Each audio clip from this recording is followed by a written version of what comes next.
Hi, I'm an American student studying culture and theology, and I have a question.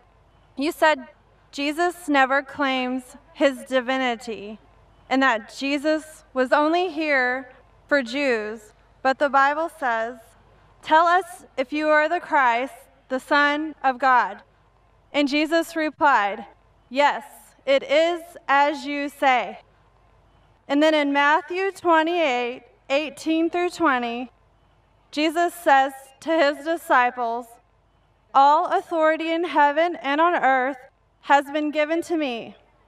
Therefore, go and make disciples of all nations, baptizing them in the name of the Father and of the Son and of the Holy Spirit, and teaching them to obey everything I have commanded you. And surely I am with you always to the very end of the age." Sister has quoted two verses from the Bible. The first one, if I'm mistaken, you said that Jesus claimed that you're Son of God. Did you say that, sister? Yes, sir. Son of God. And second, she said that Jesus said, go to all the nations. What she's quoting is the ending last portion of the Gospel of Matthew. If you go earlier, sister, it's mentioned in the Gospel of Matthew, chapter number 15, verse number 24. He says to the apostles that I have been sent not but to the lost sheep of the house of Israel. What you quoted, according to the scholars of the Bible, what they say, that is an interpolation. But whether it is or not, I don't argue. But then there's a contradiction in the Bible. The Bible clearly mentions in the Gospel of Matthew, chapter number 10, verse number 5 and 6, Jesus Christ, peace be upon him, says to the apostles, go ye not into the way of the Gentiles, go ye not in the way of the non-Jews, the Hindus, the Muslims, but rather go to the lost sheep of the house of Israel. As far as the first question is concerned, that Jesus Christ, peace be upon him, said that I am the Son of God. Sister, do you know, in the Bible, God has got sons by the tons.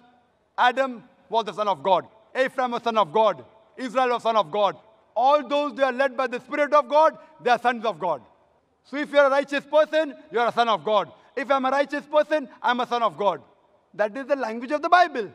As far as calling son of God to a righteous person, I do agree that since prophet Jesus was the messenger of God, he should be called the Son of God. But what do the Christian missionaries say?